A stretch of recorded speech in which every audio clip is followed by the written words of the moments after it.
Shalom, selamat sore Bapak Ibu, saudara yang dikasihi dalam Tuhan. Shalom, haleluya, puji nama Tuhan. Sore hari ini sebelum kita menerima berkat Tuhan, kita akan memberikan kepada Tuhan yang terbaik, nyanyian, pujian, penyembahan yang indah di hadapan Tuhan. Dan kita akan berdoa. Bapak Yesus, kami bersyukur buat sore hari ini. Kami ada sebagaimana kami ada, semua oleh karena anugerah Tuhan. Dan sekarang kami persiapkan diri kami untuk memberikan yang terbaik bagi Engkau. Apapun yang kami kerjakan, kami percaya semua boleh menyukakan hati Tuhan. Terima kasih Tuhan. Kami serahkan ibadah sore hari dalam nama-Mu yang kudus, Tuhan Yesus Kristus. Haleluya. Amin. Ku tahu Dia penolong kita yang luar biasa. Tuhan pembebas hidup kita. Haleluya.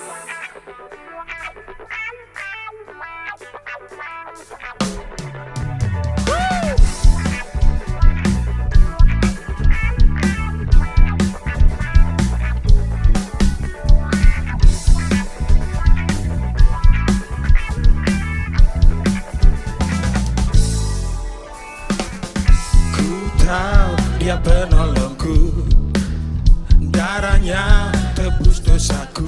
Ku yakin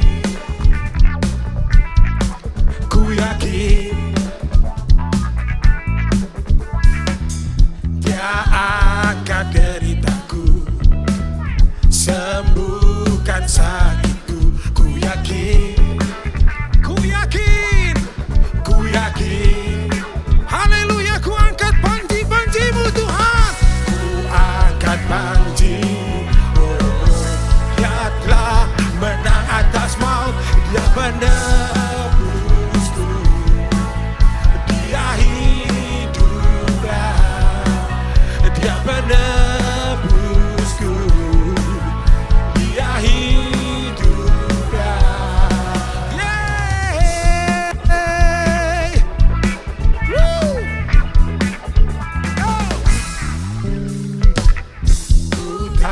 Dia penolongku, darahnya tebus dosaku. Ku yakin, katakan, ku yakin Dia angkat deritaku,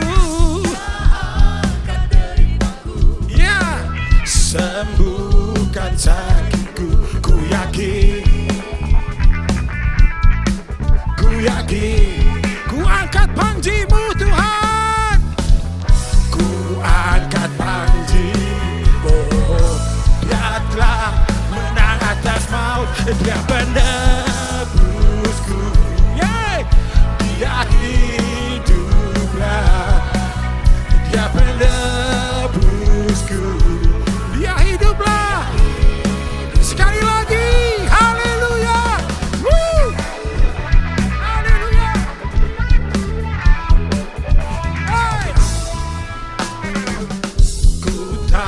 Dia penolongku, haleluya.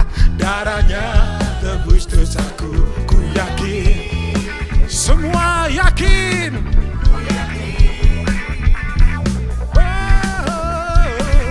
Dia angkat deritaku, sembuhkan sakitmu. Percaya, haleluya. Ku yakin, dan ku angkat panji-panji-Mu Tuhan Yesus.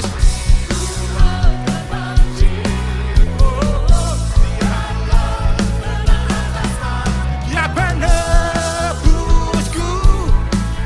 Dia hidup. Dia penebusku, Dia hidup.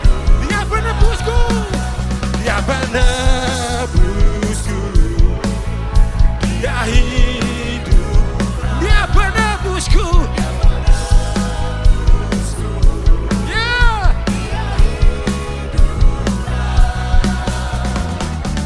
Kau bebaskanku, ku kan bangkit, ku kan menari menyambut kerajaan-Mu datang.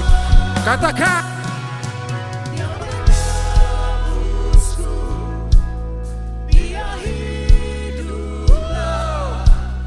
Dia penebus. Dia hidup, Dia penebusku.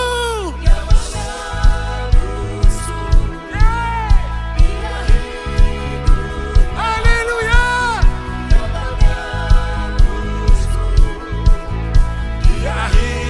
Dia penebusku. Dia penebus. Haleluya. Dia hiduplah. Dia penebusku. Dia hiduplah. Wow. Haleluya. Yang percaya Dia penebus kita, katakan amin. Dan beri kemuliaan bagi Tuhan Yesus Kristus. Haleluya.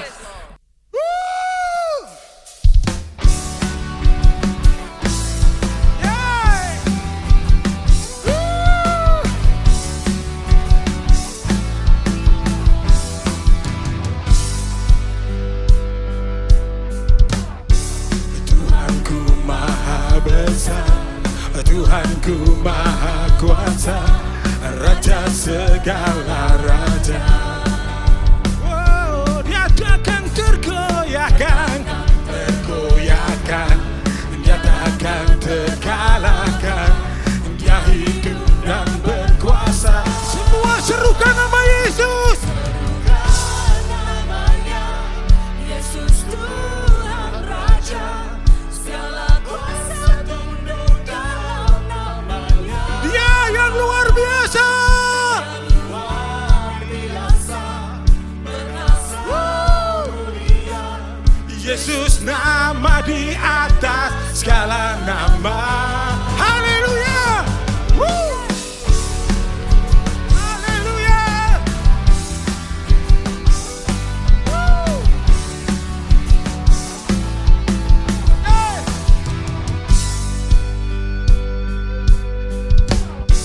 Tuhanku maha besar, Tuhanku maha kuasa, Raja segala raja.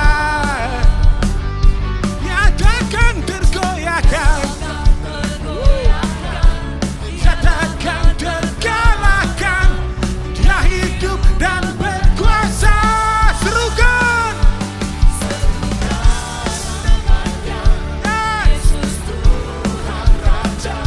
Segala kuasa tunduk dalam nama. Dia luar biasa. Berkasa mulia.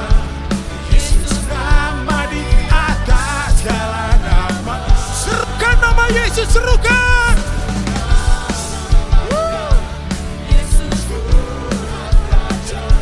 Segala kuasa tunduk dalam namanya. Sungguh Dia luar biasa. Berkasa mulia. Yesus nama di atas segala nama. Haleluya. Woo.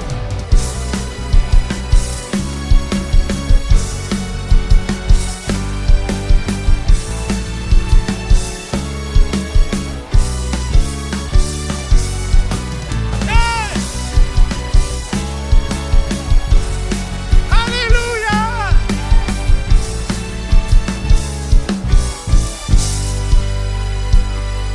Serukan namanya, Yesus Tuhan Raja.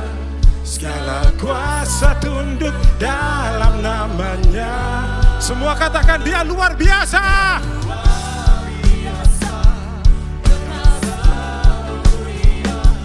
Yesus nama di atas segala nama. Serukan namanya, Yesus Tuhan Raja. Segala kuasa tunduk dalam namanya. Siapa yang luar biasa?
Sungguh kita patut bangga karena kita punya Tuhan yang luar biasa.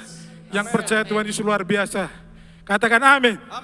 Dan beri kemuliaan bagi Tuhan Yesus Kristus. Haleluya. Dan sekarang kami mau menyembah-Mu Tuhan. Di hadapan tahta kudus-Mu Bapa.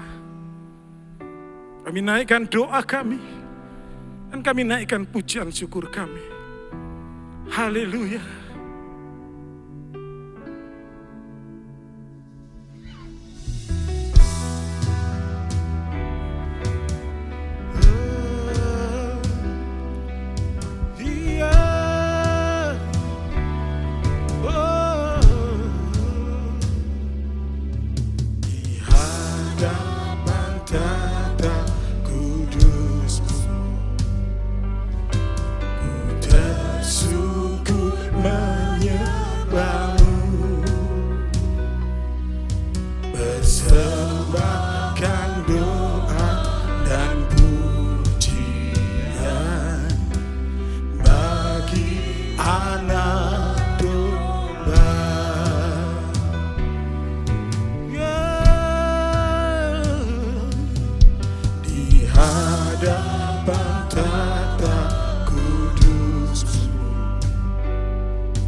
Persembahkan doa dan pujian di hadapan tahta-Mu Tuhan. Bagi anak domba,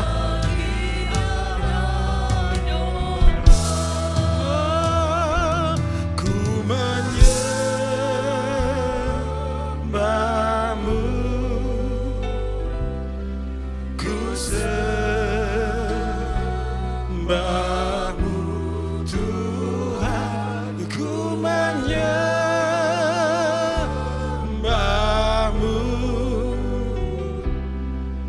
Kau Allah yang kudus di hadapan tahta-Mu. Oh, haleluya.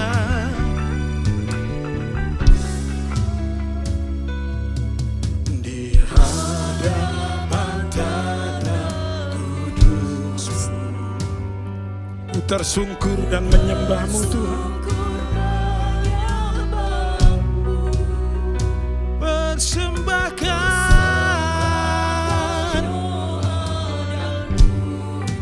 hanya bagi Engkau anak domba. Ku menyembah-Mu, ku menyembah-Mu, ku sembah-Mu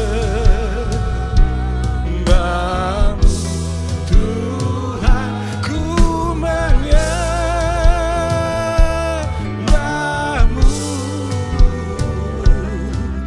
ya Allah yang kudus, ku menyembah-Mu dan kami berikan hati kami kepadamu Bapa. Ku menyembah-Mu Tuhan yang Maha Kudus. Aku menyembah-Mu ya. Oh, ya Allah yang kudus. Ku menyembah-Mu. Oh, Mbah-Mu. Ku sembah-Mu Tuhan, ku menyembah-Mu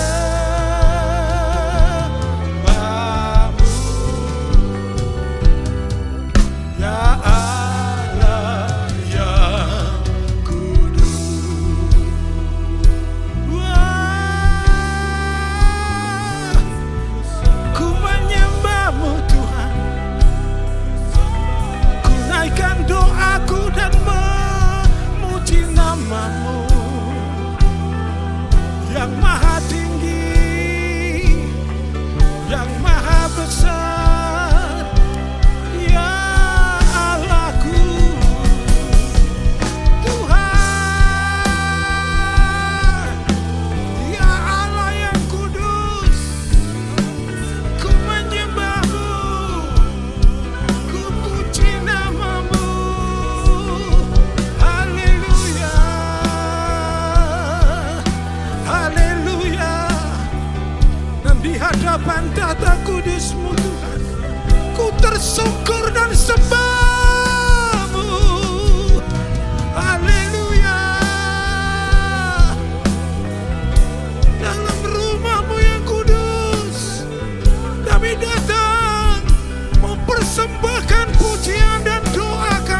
hanya bagimu Tuhan.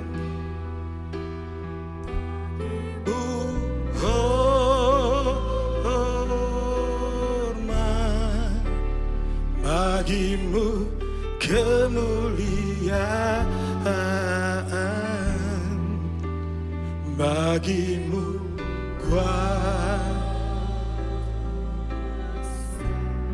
selamanya, amin.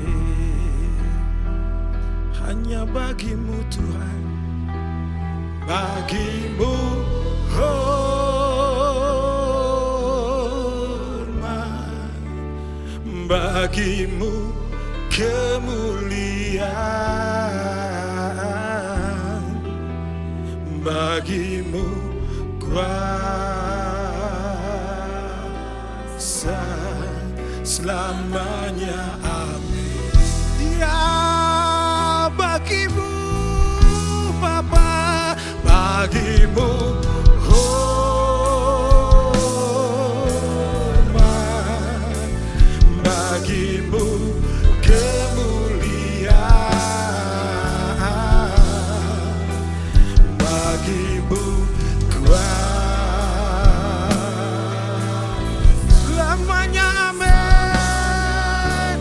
Oh, bagimu hormat Tuhan Yesus, bagimu hormat, bagimu kemuliaan, kemuliaan, bagimu kuasa selamanya, amin.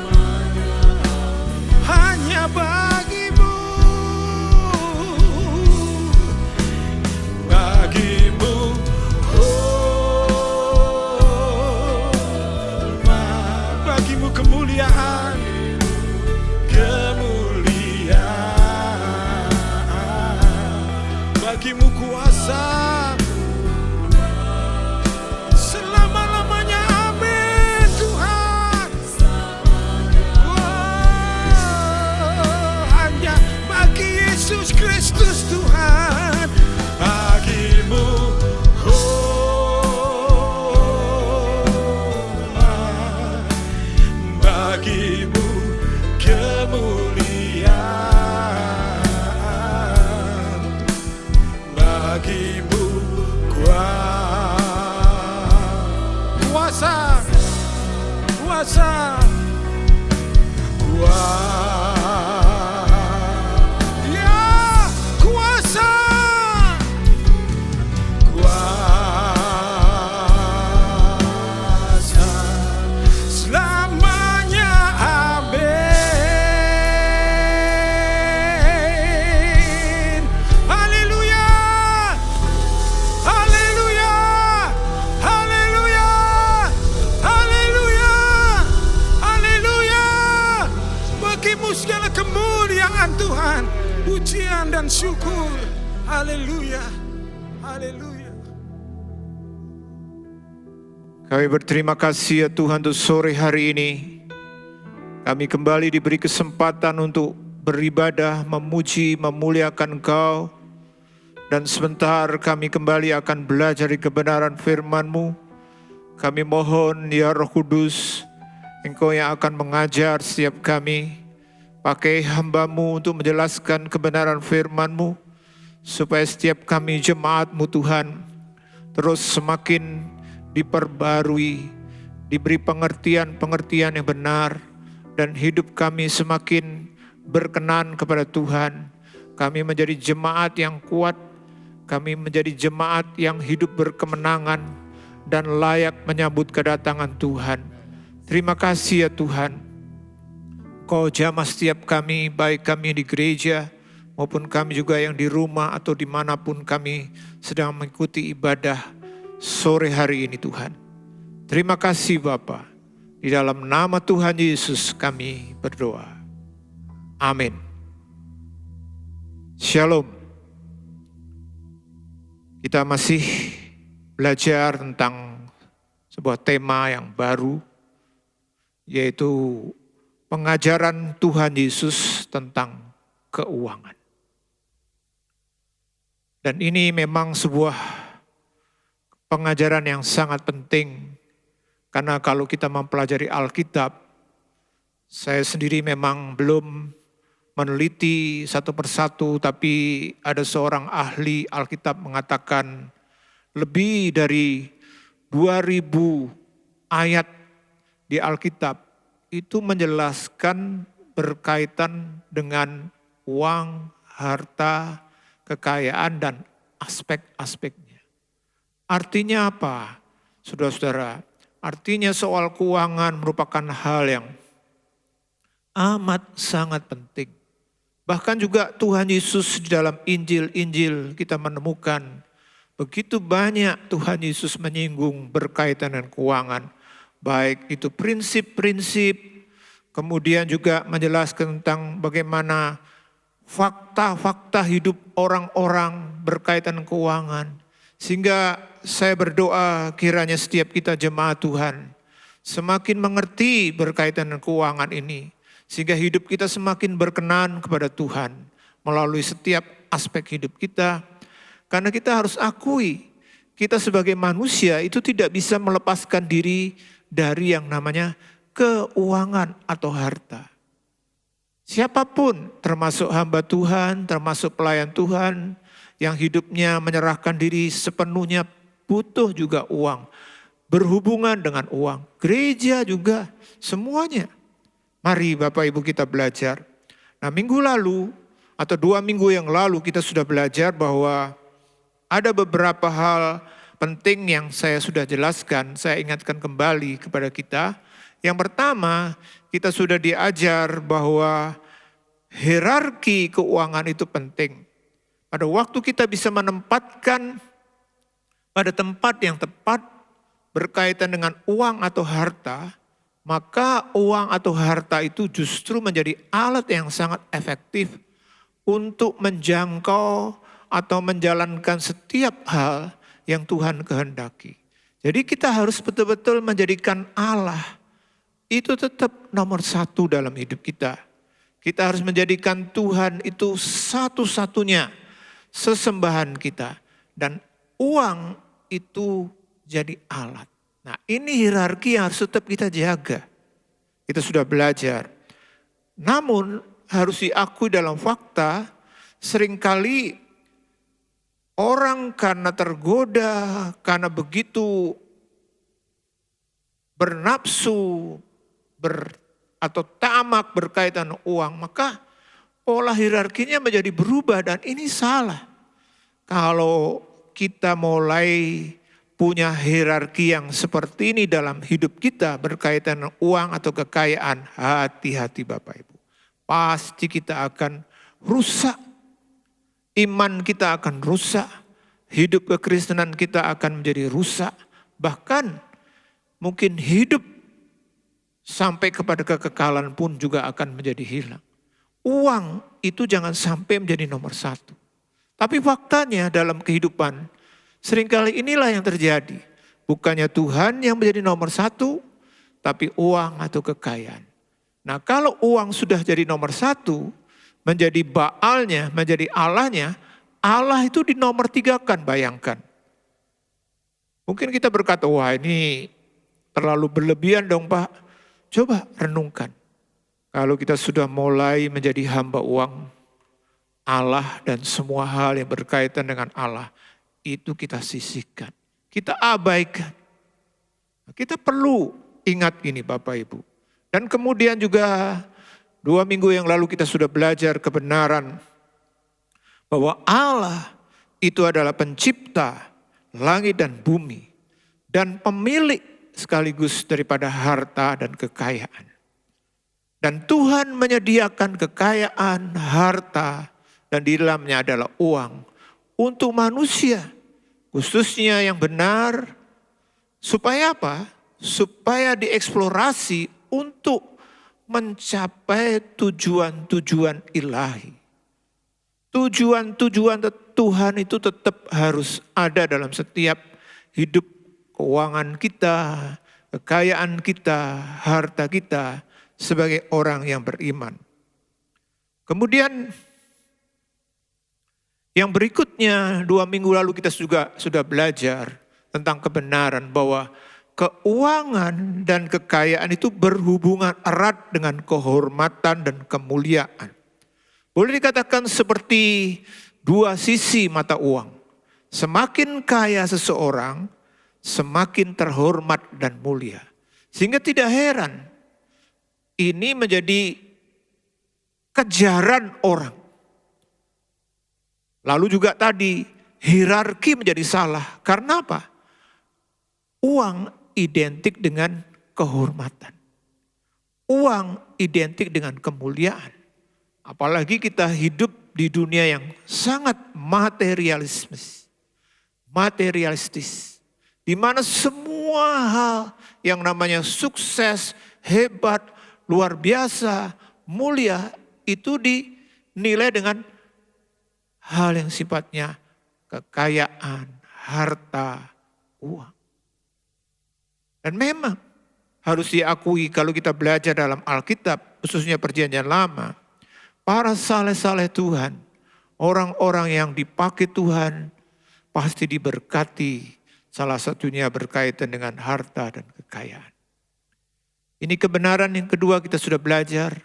Kemudian, karena tadi, uang itu begitu menjadikan orang mulia, terhormat, berkuasa. Akhirnya apa? Karena manusia sudah jatuh dalam dosa sejak Adam dan Hawa, maka niat hati, keinginan hati itu menjadi salah. Salah satunya juga berkaitan dengan keuangan. Manusia telah salah dalam bersikap terhadap keuangan dan kekayaan, yaitu menjadikan uang dan kekayaan sebagai Allahnya, sebagai yang disembahnya, sebagai prioritas utamanya, dan yang lain itu bukan. Bapak, Ibu, saudara-saudara yang dikasihi Tuhan, kalau kita mempelajari dalam Perjanjian Lama, kita menemukan ada orang-orang seperti ini. Bahkan termasuk di dalamnya adalah orang benar. Kalau kita mempelajari dalam kitab Kejadian, kita menemukan ada orang-orang yang disebut dengan orang benar, orang beriman. Abraham, kemudian juga Lot, keponakannya juga termasuk adalah orang benar. Dan itu dikatakan di dalam 2 Petrus 2 ayat 6 dan 7 dikatakan demikian. Dan jikalau Allah membinasakan kota Sodom dan Gomora dengan api, dan dengan demikian memusnahkannya dan menjadikannya suatu peringatan untuk mereka yang hidup fasik di masa-masa kemudian. Tetapi ia menyelamatkan Lot, orang yang benar, yang terus-menerus menderita oleh cara hidup orang-orang yang tak mengenal hukum dan yang hanya mengikuti hawa nafsu mereka saja. Kita semua sudah tahu kisah tentang Sodom dan Gomora, bagaimana Sodom dan Gomora karena dosa yang sedemikian membuat Tuhan akhirnya menghukum Sodom dan Gomora. Dan Tuhan menyelamatkan Lot dan keluarganya. Karena dikatakan dalam ayat 7 tadi, ia menyelamatkan Lot, orang yang benar. Tetapi dalam kisah nyata ini kita menemukan ada sebuah kisah yang sangat sedih, ironi, betul-betul tragis. Karena apa? Karena keluarga Lot adalah keluarga yang benar, yang seharusnya mengalami keselamatan dari hukuman, dari kebinasaan Sodom dan Gomora. Tapi istri Lot justru menjadi tiang garap. Sampai dalam Lukas 17 ayat 32 dikatakan, Ingatlah akan istri Lot. Satu ayat sendiri isinya hanya ingatlah akan istri Lot. Konteksnya adalah sekali lagi tentang akhir zaman di mana Tuhan akan datang. Dan tentunya ini adalah juga sangat relevan untuk zaman kita. Karena kita sedang memasuki era yang disebut akhirnya akhir zaman. Dan kita percaya Tuhan akan datang. Dan bahaya yang perlu kita sangat dan sungguh-sungguh perhatikan apa? Salah satunya soal ikatan uang. Sampai dikatakan ingatlah akan istri Lot. Apa yang dia alami? Kalau kita baca dalam Kejadian 19 ayat 26 dikatakan, Tetapi istri Lot yang berjalan mengikutinya menoleh ke belakang lalu menjadi tiang garam. bayangkan Bapak Ibu, bukankah ini sebuah fakta yang sangat tragis? Orang benar diberkati Tuhan dan punya hak sebenarnya untuk mengalami kelepasan dari hukuman Tuhan. Tapi yang terjadi justru istri Lot jadi tiang garam. Sebuah monumen yang tentunya bagi kita orang-orang di akhir zaman ini harus betul-betul menjadi sebuah pesan yang sangat tegas. Supaya jangan sampai kita itu menjadi seperti istri Lot ini. Kenapa? Karena dikatakan menoleh ke belakang. Dan menjadi tiang garam. Harusnya selamat, harusnya bebas dari kebinasaan. Malah menjadi seperti ini. Saudara yang dikasihi Tuhan, saya merasa pada waktu saya merenungkan ini, waktu saya mempersiapkan PA ini, sepertinya Tuhan begitu kuat mengingatkan saya untuk disampaikan kebenaran ini Bapak Ibu. Bahwa istri Lot adalah gambaran dari orang yang orang benar tapi tidak terangkat. Tidak mengalami rapture. Karena apa? Bukan karena tidak memenuhi syarat dalam pengertian tidak benar, tapi karena tidak mau diangkat. Karena apa Bapak Ibu? Kita bisa lihat tadi karena istri Lot ini waktu disuruh keluar, dia noleh ke belakang. Kenapa menoleh ke belakang? Karena hartanya, kekayaannya, uangnya yang begitu banyak sudah mengikat hati dan jiwanya. Sehingga walaupun sebenarnya dia harusnya bisa selamat, tapi dia memikirkan, aduh hartanya banyak. Bapak Ibu, nanti kita percaya ada masa di mana kita akan mengalami pengalaman diangkat atau rapture. Gereja, Tuhan menjanjikan kita akan diangkat pada akhir zaman. Kita masuk dalam pengalaman pesta kawin anak domba sebelum masa milenium. Gembala sidang kita juga sudah menjelaskan begitu banyak bahwa rapture diangkat untuk anak sulung, kemudian ada susulan. Tapi ternyata nanti ada orang-orang benar yang seperti keluarga Lot ini. Gak mau. Makanya saya katakan begini, saudara-saudara. Mungkin ini hipotesa saya tidak atau belum tentu benar, tapi saya merasa seperti ini, saudara-saudara. Bahwa keluarga Lot yang diselamatkan dari Sodom itu kan cuman 4 orang. Sebenarnya calon menantunya juga mau diajak, tapi mereka menganggap olok-olok. Karena memang tidak pernah terjadi, bukan? Satu kota walaupun dalam Alkitab memang pernah dijelaskan zamannya Nuh Tuhan menghukum dengan air bah. Tapi pembakaran tidak pernah. Jadi waktu Lot mengajak calon-calon menantunya, ayo nanti Sodom ini akan dibakar. Dianggap cuman guyonan.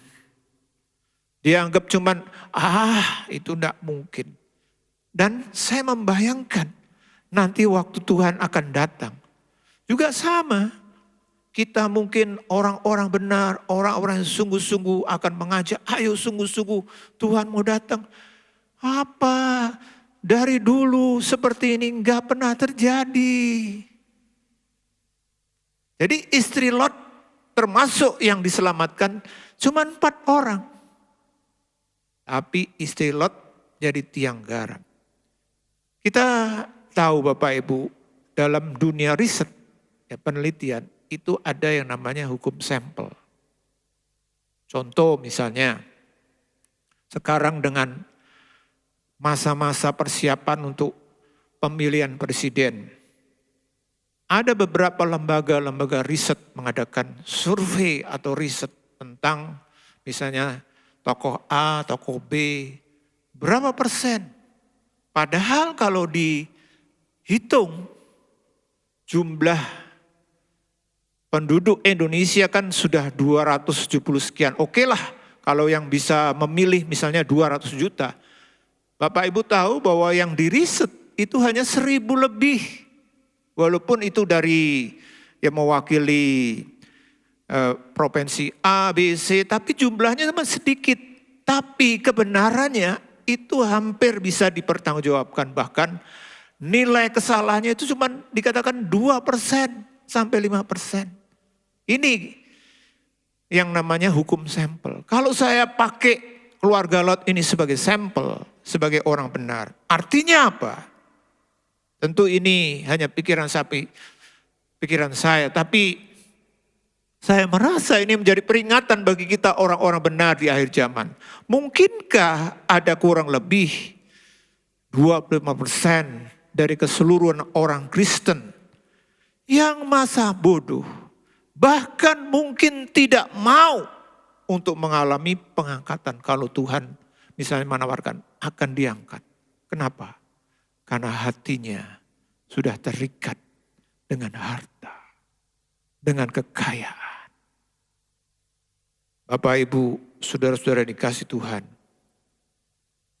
kita perlu betul-betul waspada. Salah satu kewaspadaan kita adalah berkaitan dengan apa yang Tuhan percaya. Uang kita, harta kita, kekayaan kita. Supaya jangan sampai kita menjadi seperti istri Lot. Bahkan diangkat pun, diselamatkan pun, tidak mau. Ini kan sudah memenuhi syarat, tapi tidak mau. Ini istri Lot. Buktinya dia disuruh atau mereka disuruh, malah dia noleh ke belakang. Doa saya untuk kita semua, jangan sampai kita terjadi seperti ini. Maka kita perlu belajar supaya kita jangan sampai punya cara hidup dalam mengelola keuangan yang salah. Kita harus jangan sampai punya cara hidup yang tidak benar dalam mengumpulkan uang dan kekayaan. Kalau kita belajar dalam perjanjian lama, kita menemukan begitu banyak ketidakbenaran dalam kaitan dengan keuangan dan kekayaan.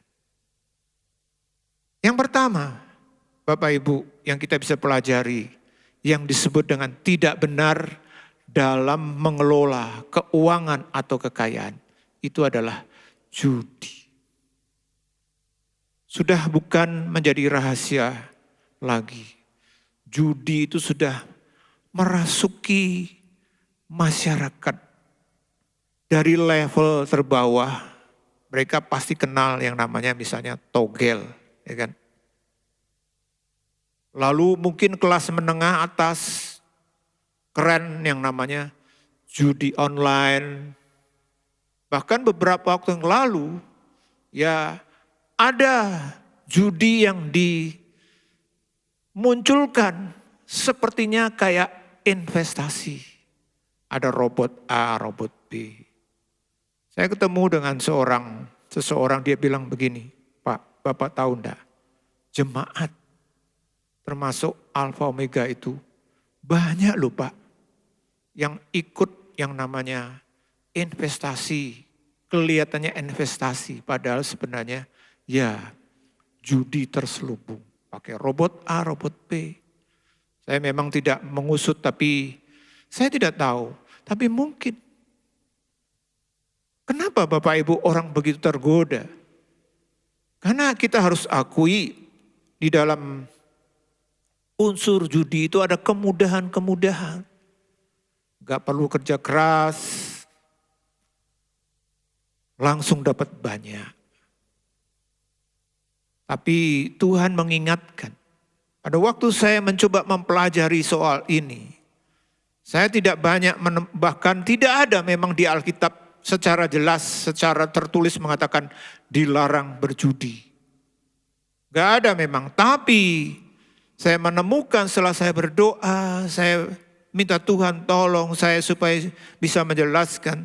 Ternyata Tuhan kasih ayat-ayat yang tersirat di dalamnya, ada unsur judi dan ciri-ciri daripada judi itu sendiri. Dalam Amsal 23 ayat 4 dan 5 dikatakan, Jangan bersusah payah untuk menjadi kaya, tinggalkan niatmu ini. Kalau engkau mengamat-amatinya, lenyaplah ia, karena tiba-tiba ia bersayap, lalu terbang ke angkasa seperti Raja Wali. saudara, uang judi kan sebenarnya punya karakteristik ini. Dapat, menang misalnya, dibuat main lagi. Biasanya saya tidak tahu. Kalau saya tanya, kenapa orang begitu suka dan begitu terikat dengan judi? Biasanya rasa penasaran itu begitu kuat. Rasa ingin mau menang lagi, apalagi kalau dia kalah. Biasanya diiming-imingkan, pertama menang, wah enak, tambah lagi. Setelah besar kalah, makin dia terikat.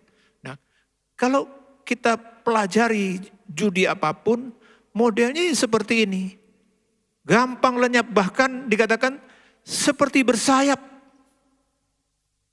Lenyaplah, tiba-tiba hilang. Tadinya uang banyak, sekian banyak, dalam beberapa waktu habislah. Itu uang judi. Terbang ke angkasa, hilang. Juga di dalam Amsal 13 ayat 11 dikatakan, Harta yang cepat diperoleh akan berkurang, tetapi siapa mengumpulkan sedikit demi sedikit menjadi kaya.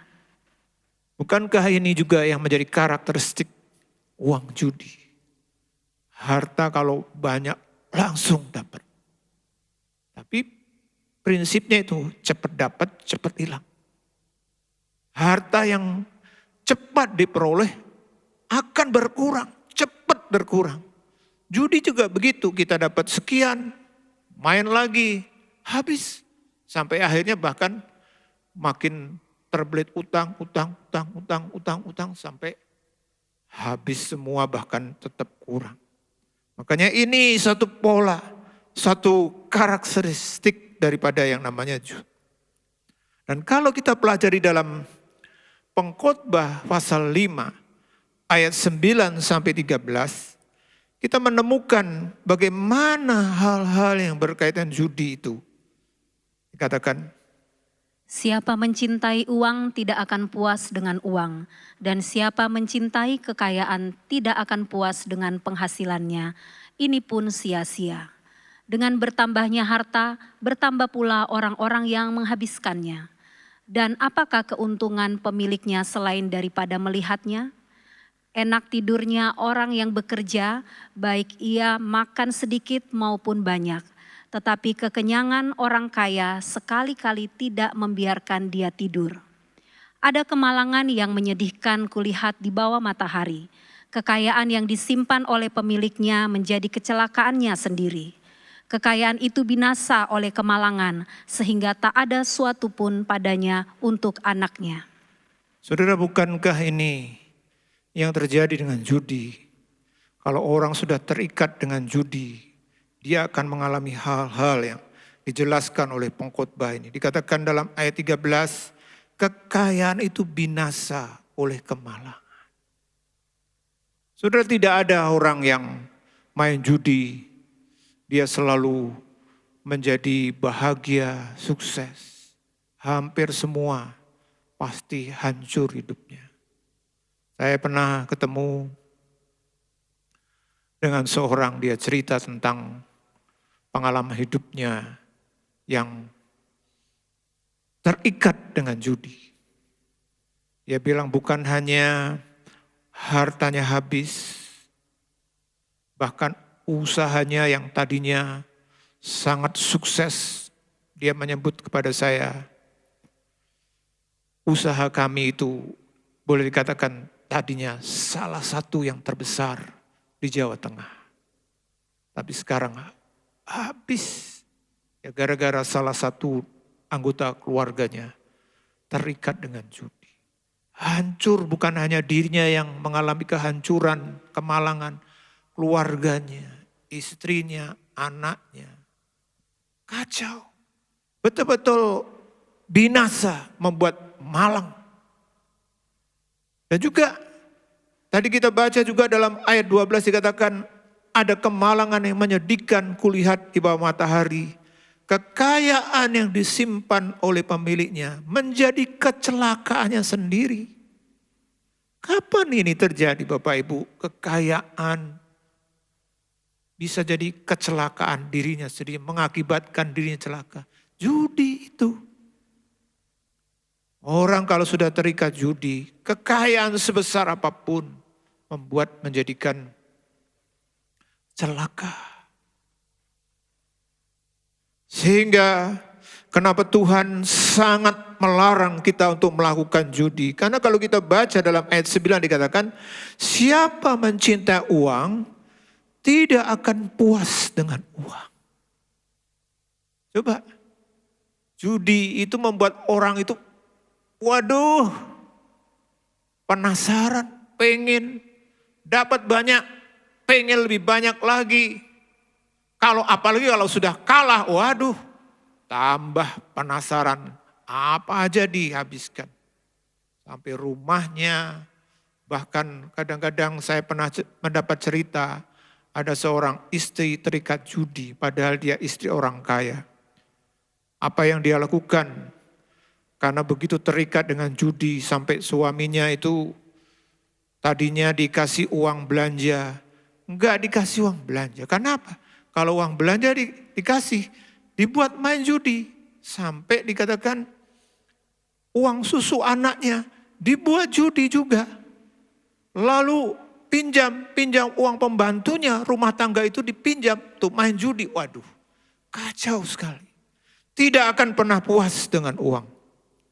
Lalu ya ini dalam ayat 10 dikatakan, dengan bertambahnya keuntungan, dikatakan bertambahnya harta, bertambah pula orang-orang yang menghabiskannya. Bukankah begitu Bapak Ibu? Bagaimanapun yang menang selalu bandar. Bagaimanapun yang menang, ya orang-orang habis, pasti habis. Dan juga judi dikatakan dalam ayat 11, kekenyangan orang kaya kalau kayanya karena judi, bukan karena bekerja. Dibandingkan dalam ayat 11 dikatakan enak tidurnya orang yang bekerja, di mana dia kerja dengan cari duit yang benar, dikatakan beda dengan kekayaan di sini bandingannya adalah orang judi, dikatakan tetapi kekenyangan orang kaya sekali-kali tidak membiarkan dia tidur. Orang judi itu nggak bisa pernah puas, pokoknya dia kerja panas terus hatinya. Maka dari itu Bapak Ibu kita perlu hati-hati. Jangan sampai kita melakukan ketidakbenaran dalam kaitan dengan mengumpulkan uang dengan cara berjudi. Lalu yang kedua, yang tidak benar yang Alkitab Perjanjian Lama jelaskan adalah soal riba atau rente. Mazmur 15 ayat 5 dikatakan, yang tidak meminjamkan uangnya dengan makan riba dan tidak menerima suap melawan orang yang tak bersalah. Siapa yang berlaku demikian tidak akan goyah selama-lamanya. Makan riba. Juga dalam Amsal 28 ayat 8 diingatkan, orang yang memperbanyak hartanya dengan riba dan bunga uang, mengumpulkan itu untuk orang-orang yang mempunyai belas kasihan kepada orang-orang lemah. Ya, jadi Bapak Ibu, kenapa kita tidak boleh menjalankan uang dengan cara riba atau rente? Seseorang, dan khususnya ini berkaitan dengan pinjam untuk hidup ya, pinjam untuk hidup. Kalau bisnis, kita bisa lihat dengan bank tentu ada bunga, tapi bunga untuk kerja. Nah, kadang-kadang ada orang bekerja dengan cara memberikan riba atau bunga uang, apalagi sampai tinggi, kepada orang-orang yang sebenarnya harusnya ditolong. Nah, ini justru harus peringatan bagi kita. Jangan sampai kita orang Kristen, orang benar, kita harusnya jadi berkat, malah memanfaatkan.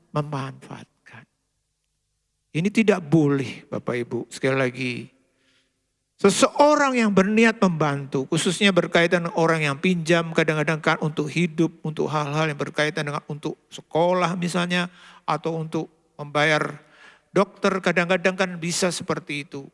Lalu ada orang yang memanfaatkan, bukankah dengan pandemi yang lalu atau sampai sekarang pun, sekarang sudah mulai reda. Orang-orang tertentu memanfaatkan, ya kan? Misalnya dengan oksigen atau yang lain yang sebenarnya itu merupakan kebutuhan yang mendesak untuk menolong. Tapi dikasih harga tinggi dengan, ini tidak boleh terjadi kepada kita orang benar. Karena apa? Kalau seseorang melakukan praktek riba, sepertinya menolong, tapi kalau ada riba atau bunga uang, apalagi sampai tinggi, itu disebut dengan pertolongan palsu. Selain itu saudara-saudara, riba juga dipandang sebagai tindakan yang bahkan tidak berperi kemanusiaan. Karena apa? Karena mengambil keuntungan dari orang-orang yang memerlukan. Bahkan saya mencatat ada yang mengatakan pemberi bunga adalah perampok yang kejam. Kalau perampok, ya kan dia tidak kenal, ini kelihatannya mau nolong, tapi dengan muka yang mencekik, waduh. Jangan sampai kita sebagai orang percaya punya usaha seperti ini. Karena sekali lagi kita belajar, kalau Tuhan berkati kita, kalau Tuhan ingin setiap kita kerja yang benar. Jangan yang justru menghancurkan, merusak. Lalu Alkitab Perjanjian Lama juga mengingatkan kita supaya kita punya sikap yang benar. Karena ini tentu berpengaruh terhadap cara kerja kita, yaitu apa? Kikir dan loba. Saudara, dua hal ini sebenarnya harusnya berlawanan, tapi biasanya orang loba itu kikir. Orang kikir biasanya loba. Amsal 28 ayat 22 dikatakan, Orang yang kikir tergesa-gesa mengejar harta dan tidak mengetahui bahwa ia akan mengalami kekurangan. orang yang kikir. Justru orang kikir itu yang mengejar harta. Lalu juga dalam Amsal 15 ayat 27 dikatakan, Siapa loba akan keuntungan gelap mengacaukan rumah tangganya, tetapi siapa membenci suap akan hidup. ya, kalau di terjemahan yang lain yaitu Sela Birdraf, coba dibacakan. Maka orang tamak itu menyusahi rumahnya sendiri, tetapi orang yang benci akan suap akan dihidupi. Jadi loba itu bahasa lain dari tamak. Tamak sama kikir itu saudara sekandung ternyata. Walaupun kelihatannya kan berlawanan. Tapi faktanya demikian. Kadang-kadang saya tidak bisa mengerti orang yang kaya, orang yang banyak uang. Harusnya kan dia akan lebih gampang memberi. Tapi ternyata belum tentu. Kami pernah dapat cerita, ya kebetulan istri saya diajak oleh satu orang yang kaya ke pasar. Karena kami berkunjung, lalu kebetulan si ibu rumah itu atau nyonya rumah mau ke pasar. Dia bilang, ayo ikut aku Bu, aku mau ke pasar. Ya sudah ikut. Nah, setelah selesai belanja, kami pulang. Istri saya cerita, dia bilang begini, aduh ternyata orang kaya itu malah kikir. Malah pelit, dia bilang. Saya bilang, kenapa? Iya, tadi pergi ke pasar, misalnya mau beli kangkung atau sayur apalah. Coba, kangkung 1 ikat tuh harganya berapa? Misalnya saya tidak tahu, 5.000 kah atau mungkin 10.000? Si nyonya ini yang duitnya berjibun, misalnya 1 kangkung dia mau beli 2 ikat kan 20.000 misalnya. Ditawar. Boleh enggak? Misalnya si penjualnya menawarkan 2 ikat 20.000 Bu. Lalu si ibu kaya ini bilang, boleh enggak 15.000? Hanya terpaut 5.000. Dia pindah ke penjual yang lain. Ditawar sedikit misalnya lebih murah, 19.000. Ditawar lagi, sudah 15.500. Sampai beberapa penjual. Baru setelah itu dia evaluasi. Mana yang paling murah, dia datangi. Bayangkan, hanya beli 2 ikat sayur kangkung. Duitnya untuk makan 7 turunan gak habis Bapak Ibu. Untuk beli kangkung hanya terpaut 5.000, 3.000. Ditahan sedemikian rupa. Ya memang itulah yang menyebabkan mungkin dia jadi kaya, ya kan. Tapi kita kalau orang benar tidak boleh. Jangan sampai kita punya sikap hidup berkaitan dengan uang ini. Kikir,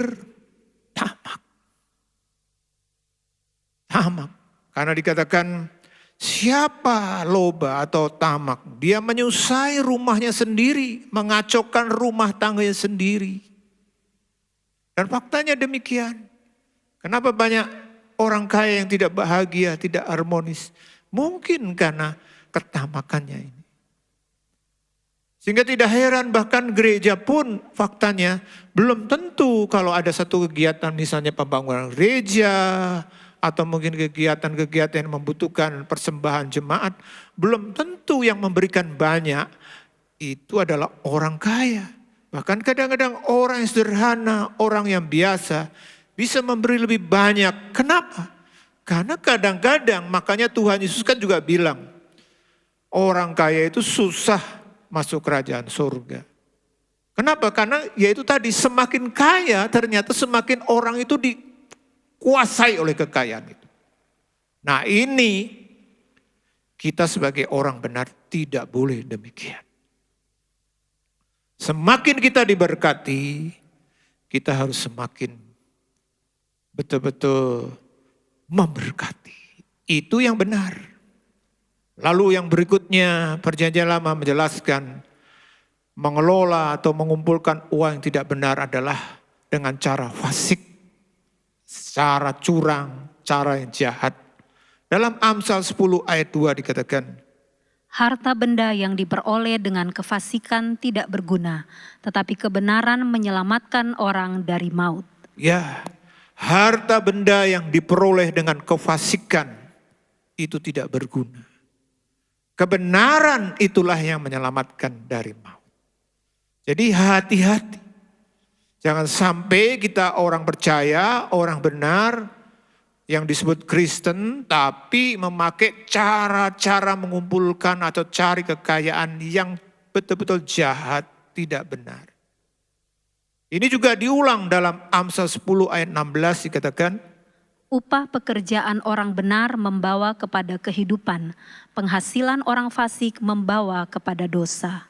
penghasilan orang fasik membawa kepada dosa. Ini adalah cara mengumpulkan uang atau mencari uang kekayaan dengan cara-cara yang jahat, cara-cara yang tidak benar. Mungkin seperti mencuri, merampok, korupsi, macam-macam. Kita tidak boleh karena ini adalah fasik. Dan ini membuat hidup kita menjadi celaka. Maka kalau kita baca dalam Alkitab, misalnya dalam Pengkhotbah 7 ayat 7 juga bentuk-bentuk daripada kefasikan dijelaskan. Sungguh pemerasan membodohkan orang berhikmat dan uang suap merusakkan hati. Pemerasan, meres, suap. saudara kembarnya atau saudara kandungnya adalah korupsi. Indonesia mungkin beberapa tahun yang lalu harusnya sudah menjadi negara maju. Karena Indonesia ini dikaruniai Tuhan dengan kekayaan alam, sumber daya alamnya luar biasa. Sehingga tidak heran negara kita dijajah oleh Belanda 3,5 abad. Kenapa? Di sini begitu banyak yang bisa dieksplorasi. Mulai dari hal-hal yang berkaitan dengan tambang, emas, ya, minyak, lalu juga hasil bumi. Sehingga tidak heran Indonesia itu dijajah sampai 3,5 abad karena di sini begitu banyak aset harta karun itu. Kalau di Asia pernah saya baca ada beberapa negara yang tidak pernah dijajah. Kenapa? Karena nggak ada yang bisa diambil. Indonesia kaya. Tapi kenapa Indonesia yang sangat kaya ini tidak pernah menjadi atau belum menjadi negara maju? Sebenarnya penyakitnya hanya satu. Korupsi. Suap korupsi. Ini aja. Kalau orang pinter, sekarang Indonesia sudah banyak orang pinter. Tapi kalau budaya, nah ini kalau sudah jadi budaya ini bisa dihilangkan. Mulai dari yang pejabat terendah sampai yang tertinggi. Wah, kita akan menjadi negara yang terbang nantinya. Uang suap. Kita apalagi kalau orang benar. Saya ingin sampaikan juga kalau ada di antara Bapak Ibu yang berprofesi atau punya jabatan sebagai pejabat-pejabat dimanapun ditempatkan. Ingat, jangan sampai kita melakukan ketidakbenaran. Ini fasik Tuhan bilang. Juga dalam Amsal 21 ayat 6 dikatakan, Memperoleh harta benda dengan lidah dusta adalah kesia-siaan yang lenyap dari orang yang mencari maut. ya, memperoleh harta benda dengan lidah dusta. Tipu sana, tipu sini. Bapak Ibu, kita tidak boleh. Ini fasik. Dalam Mazmur 62 ayat 11 juga dikatakan, Janganlah percaya kepada pemerasan, janganlah menaruh harap yang sia-sia kepada perampasan. Apabila harta makin bertambah, janganlah hatimu melekat kepadanya. kita tidak boleh memeras, merampas, merampok, ya kan?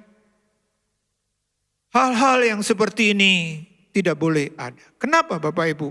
Karena waktu kita hidup dalam ketidakbenaran, khususnya itu bisa ditunjukkan dengan soal mencari uang, mengumpulkan harta, kita tidak akan pernah mendapat apa-apa. Tuhan berulang-ulang mengingatkan uang itu betul-betul menjadi salah. Maka dari itu, uang tanpa Tuhan itu adalah sia-sia.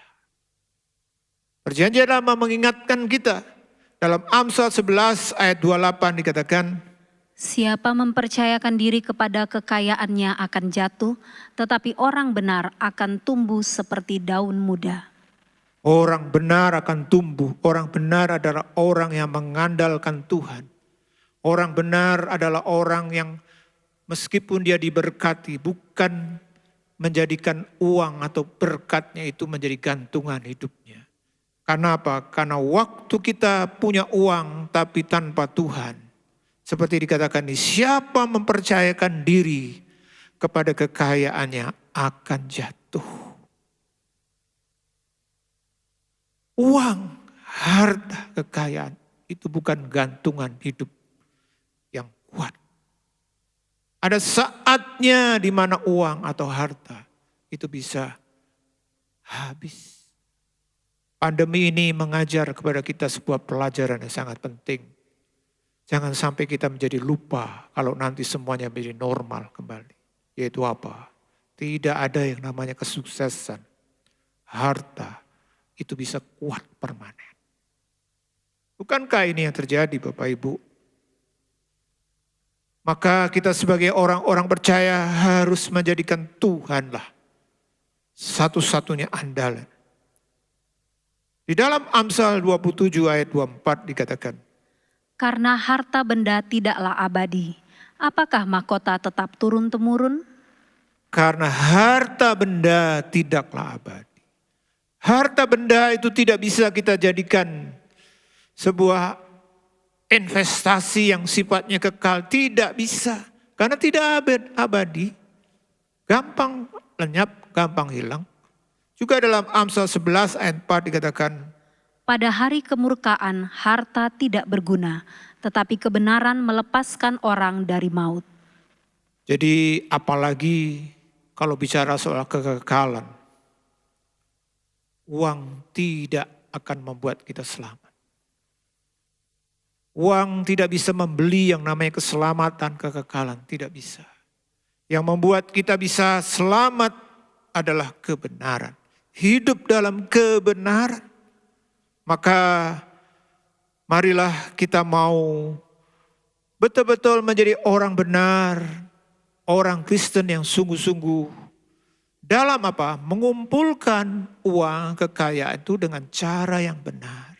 Dan Tuhan menjanjikan. Maka kalau kita belajar dalam perjanjian lama, kita menemukan kebenaran ini. Yaitu di mana orang benar itu akan diberi kuasa. Kuasa oleh Tuhan, urapan oleh Tuhan untuk apa?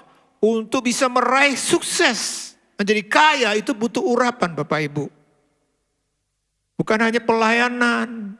Tapi untuk menjadi kaya itu butuh kuasa dari Tuhan. Tapi orang benar itu bukan saja diberi kuasa untuk sukses dalam hidup. Tapi juga menikmati. Jadi bukan hanya kuasa untuk kaya. Tapi kuasa untuk memperoleh sekaligus kuasa untuk menikmati. Nah ini yang Tuhan sediakan. Kalau kita baca dalam Ulangan 8 ayat 18 dikatakan.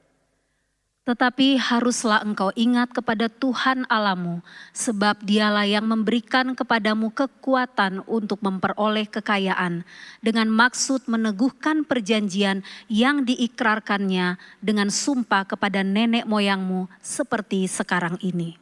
Bangsa Israel sebagai bangsa pilihan Tuhan, Tuhan berikan satu karunia, yaitu apa? Kekuatan atau kuasa untuk memperoleh kekayaan. Sehingga tidak heran bangsa Israel menjadi bangsa yang diberkati oleh Tuhan. Itu karena Tuhan. Tapi orang yang kaya, orang yang bisa kaya, kadang-kadang belum tentu bisa menikmati dalam hidup. Faktanya demikian, ada begitu banyak orang kaya, hidupnya tidak pernah menikmati kekayaan itu dengan baik dan benar. Dan kita butuh kuasa juga untuk menikmati. Dalam Pengkhotbah 5 ayat 18 dikatakan, Setiap orang yang dikaruniai Allah kekayaan dan harta benda dan kuasa untuk menikmatinya, untuk menerima bahagiannya dan untuk bersukacita dalam jerih payahnya. Juga itu pun karunia Allah. ya, jadi kita harus minta dua hal ini.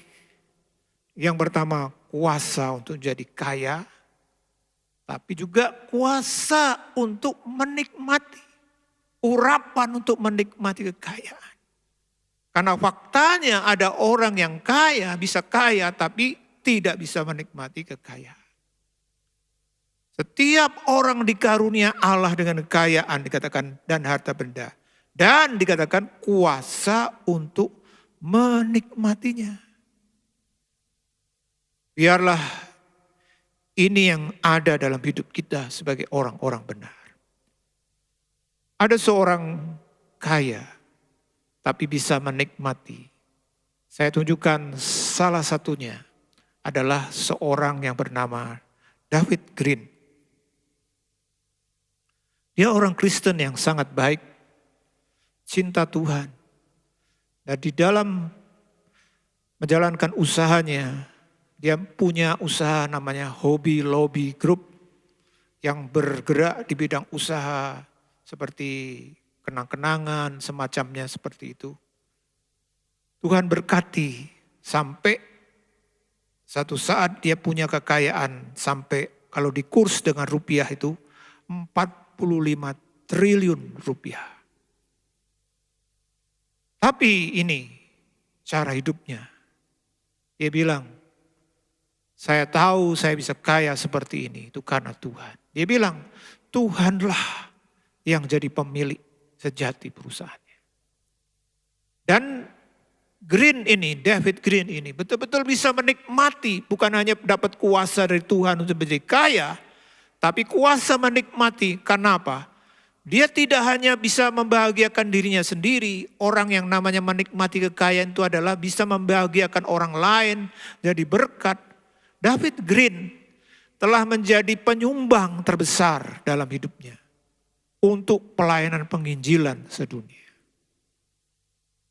Ini yang saya maksudkan kuasa menikmati, kuasa kekayaan, kuasa menikmati. Dan ini rahasia justru David Green dan kawan-kawan yang lain yang punya sikap hidup seperti ini makin diberkati. Karena Alkitab mengatakan dalam Amsal 11 ayat 24 sampai 25 dikatakan, Ada yang menyebar harta tetapi bertambah kaya. Ada yang menghemat secara luar biasa namun selalu berkekurangan. Siapa banyak memberi berkat, diberi kelimpahan. Siapa memberi minum, ia sendiri akan diberi minum. ya, ada yang menyebar harta tapi bertambah banyak. Tentu maksudnya kan bukan sebar sana, sebar sini. Sebar ini dalam pengertian memberkati. Makanya dalam ayat 25 dikatakan siapa banyak memberi berkat, diberi kelimpahan. Ini orang yang punya kuasa dari Tuhan untuk kaya sekaligus kuasa untuk menikmati. Karena apa? Karena Tuhan itu menciptakan kita, menyelamatkan kita orang-orang percaya, diberkati untuk jadi berkat. Dan faktanya demikian. Makanya orang-orang yang tadi saya katakan seringkali kan lawannya tadi itu. Kikir, loba. Tamak makin kikir. Makin tamak makin kikir. Ini bukan orang benar. Orang benar itu makin diberkati, makin jadi berkat. Sampai diistilahkan menyebar harta.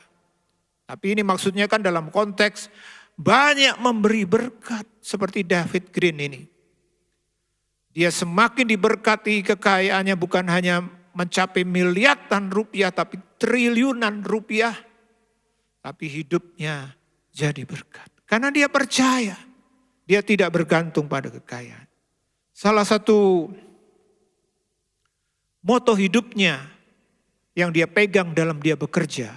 Ini perlu kita tiru sebagai karyawan Kristen, sebagai pengusaha Kristen. Mari kita jalankan. Ini adalah pola kerja cari duit yang benar. Dia bilang begini, run your business in harmony with God's law.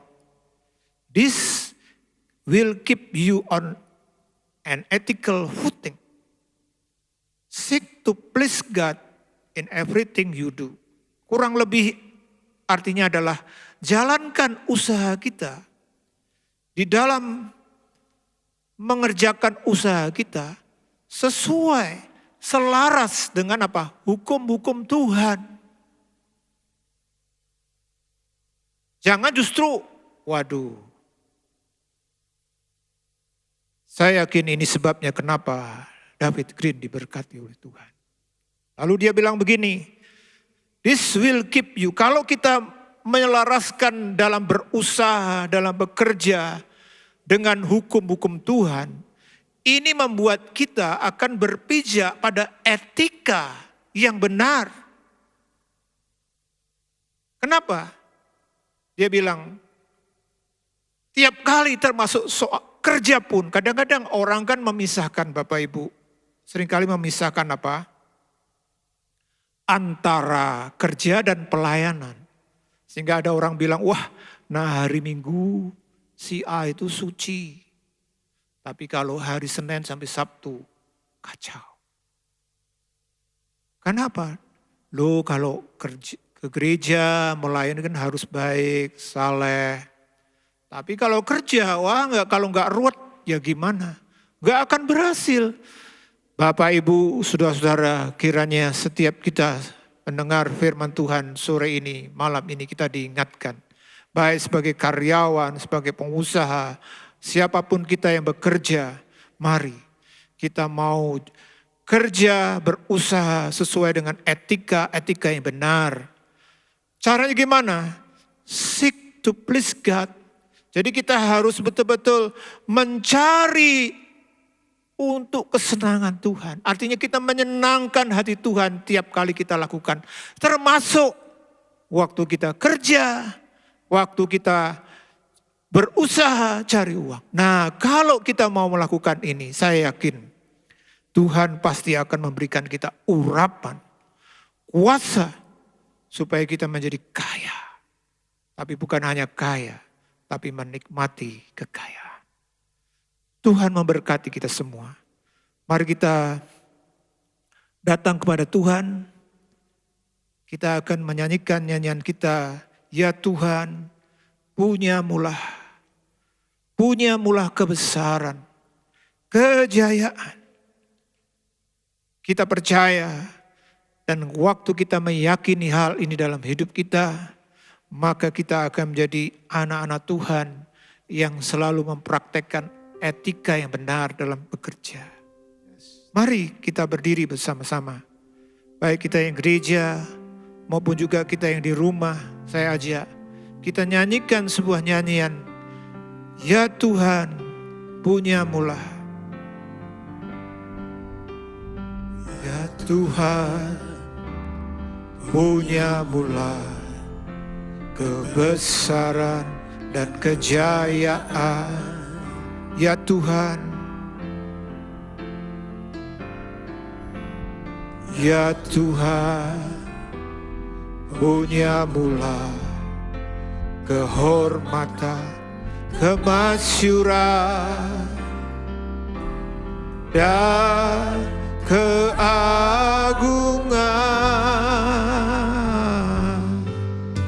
Segala yang di langit dan yang di bumi kepunyaan. Ya Tuhan, punyamulah. Ya Tuhan, punyamulah kebesaran dan kejayaan.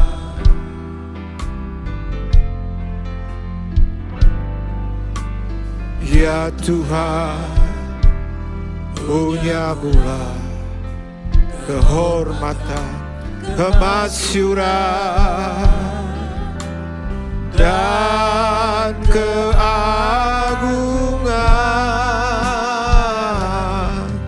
Segala yang di langit dan yang di bumi kepunyaan.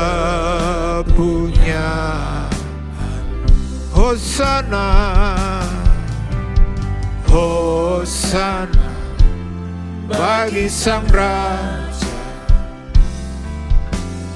Hosana di tempat yang maha tinggi. Hosana, Hosana, Hosana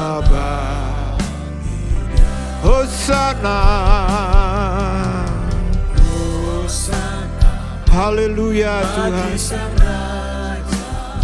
Oh haleluya,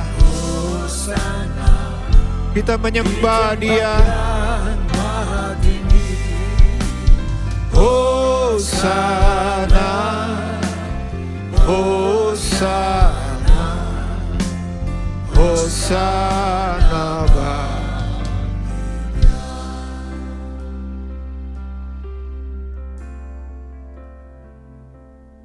Saudara-saudara yang dikasih Tuhan,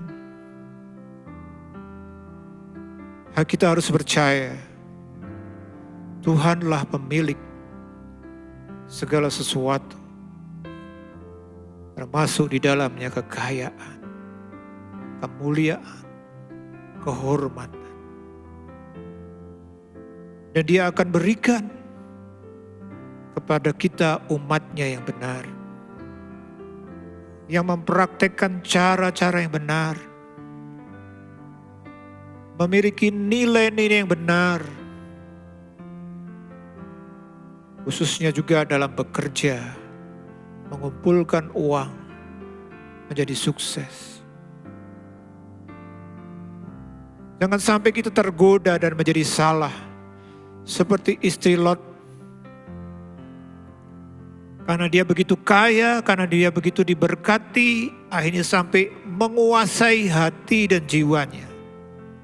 Bahkan untuk diselamatkan pun dia tidak mau. Karena hatinya sudah terikat dengan harta. Kita boleh kaya dan Tuhan memang menyediakan kekayaan, kesuksesan. Tapi biar kita mau belajar seperti Saleh Tuhan. Seperti David Green juga, semakin dia kaya, semakin jadi berkat. Firman Tuhan berkata, banyak orang menyebar harta, tapi justru bertambah kaya. Itu orang benar. Ini yang harus kita jalani dalam hidup kita. Mari kita nyanyikan nyanyian kembali. Ya Tuhan, punyamulah dengan sungguh-sungguh kepada Tuhan. Ya Tuhan, punyamulah. Amin Tuhan. Kita percaya Tuhan punya semuanya. Ya Tuhan, oh haleluya. Kemasyuran dan keagungan,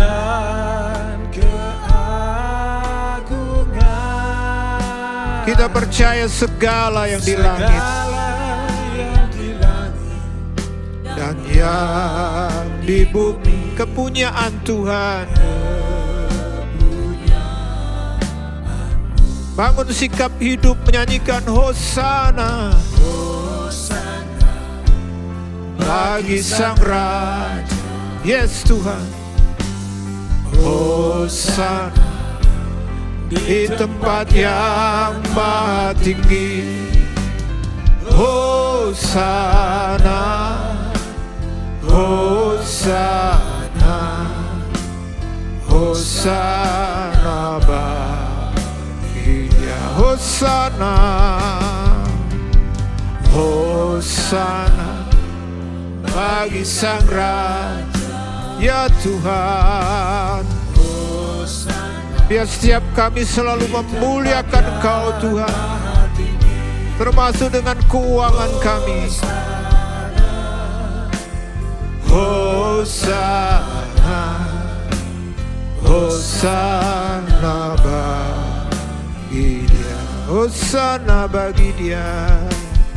Hosana bagi Dia. Hosana bagi Dia. Hosana bagi Dia. Oh haleluya. Engkau Tuhan yang besar, Engkau Tuhan yang mulia, Engkau pemilik segala sesuatu, Engkau adalah yang mempunyai kekayaan. Oh haleluya. Biar setiap umat-Mu selalu memuji Engkau, menyembah Engkau. Haleluya. Glory haleluya. Haleluya. Haleluya.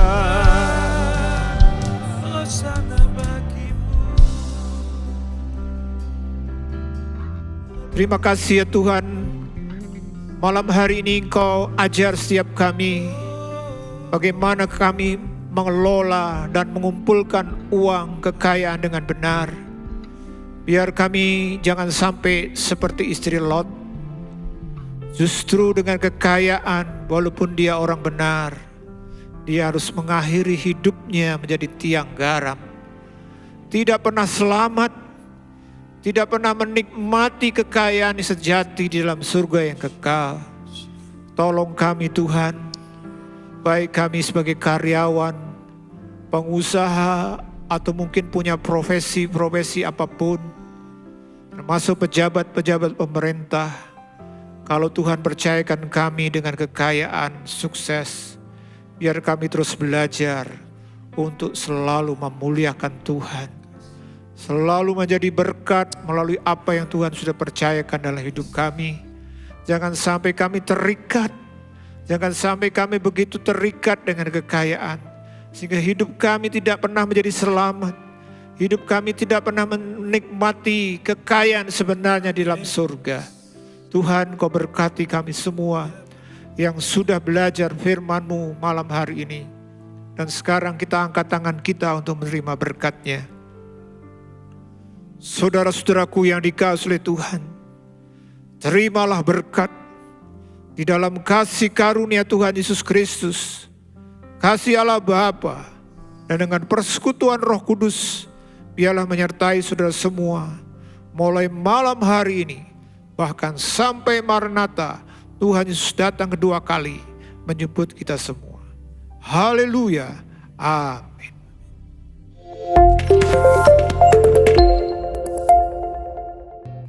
Pada tahun 2010, Badan Misi Apostolik GBT Kristus Alpha Omega Semarang mengutus Pendeta Horas Siahaan ke Guru Tuha Sidikalang sebagai penanggung jawab dan gembala sidang di GBT KAO Guru Tuha Sidikalang. Adapun jumlah jemaat yang dilayani pada saat itu sebanyak 3 orang jemaat dewasa di ibadah perdana minggu dan ibadah sekolah minggu 5 orang. Setelah beberapa bulan kemudian, Tuhan terus memberkati dengan jumlah jemaat yang terus mengalami pertambahan jiwa. Setelah beberapa bulan kemudian, Tuhan terus memberkati dengan jumlah jemaat yang terus mengalami pertambahan jiwa, sehingga yang beribadah sebanyak 20 orang. Pada tahun 2014, Tuhan terus berkarya dalam pelayanan ini, sehingga oleh anugerah Tuhan, Gereja GBT KAO Guru Tuha Sidikalang memulai peletakan batu pertama pembangunan gedung gereja dengan ukuran 7x12 meter. Pembangunan gedung gereja ini tentunya juga bisa berjalan berkat dukungan dari Badan Misi Apostolik GBT KAO Semarang dan seluruh jemaat yang sudah berkorban untuk membantu di dalam doa dan dana, sehingga pembangunan gereja bisa berdiri walaupun belum selesai. Tuhan juga terus mempercayakan jiwa-jiwa yang baru, sehingga jumlah jemaat yang beribadah saat ini sebanyak 50 jiwa orang dewasa dan ibadah anak sekolah minggu 30 jiwa. Kami mohon dukungan doa dan dana agar pelayanan di tempat ini bisa berjalan dengan baik dan semakin hari semakin banyak jiwa dimenangkan untuk kemuliaan Tuhan. Tuhan memberkati. Hai Inspiration People, jangan lupa untuk mengikuti iGen Online Service setiap Sabtu jam 5 sore di YouTube channel Generasi Inspirasi. God bless. Penyaluran kolekte maupun persembahan lainnya dapat dilakukan melalui transfer ke nomor rekening gereja dengan nomor 009 707 2071 atas nama Megawati dan Lee Irwande atau dengan scan QR Code berikut ini. Bagi jemaat Tuhan yang rindu mendapatkan informasi seputar kegiatan gereja, renungan harian, dan lain-lain melalui WhatsApp gereja, Anda dapat mendaftar dengan cara ketik BC spasi on dan mengirimkan ke WA gereja dengan nomor 0815 7802 2000.